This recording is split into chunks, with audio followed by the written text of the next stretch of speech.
Ciao ragazzi, guardate che facce, sapete perché? C'è un sorriso sadico, sono le 8 di mattina e sti qua adesso mi fanno fare colazione con sushi di caule.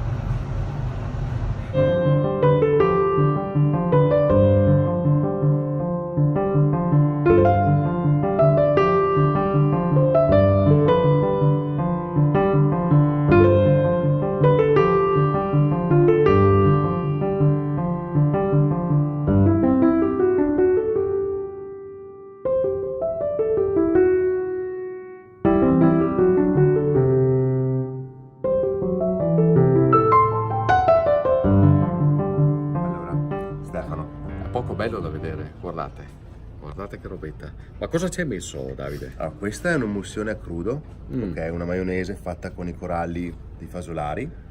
Il fasolare lo teniamo crudo, è la rivisitazione del fasolare crudo, ok Stefano? E solo che ci facciamo la maionese con i coralli, il fasolare rimane crudo, un po' di lime, niente altro, giusto un puntino di prezzemolo per ricordare un po' la tradizione. E si mangia così. Si mangia come un fasolare. Affrontiamo? Vai. In fondo sono le 8 di mattina, no? Ma Vabbè. sì, io faccio sempre colazione con fagiolari a casa.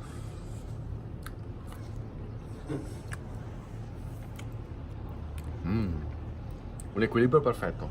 Buonissimo. E questa è un entrée? Questo sì, è il nostro crudo, è un entrée, C'è un aperitivo. C'è un antipastino anche. Abbiamo che aperitivo. Cioè?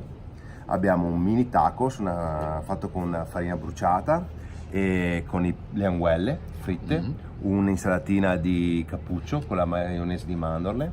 Andiamo a assaggiarla? Intanto lo vedremo fare. Colazione con le fasolare. A seguire. Ce la faremo? Tacos. Non so cosa che sarà a pranzo, incredibile. Ciao ragazzi, venite a trovarlo Davide quando passate da qua e adesso godetevi questo piatto.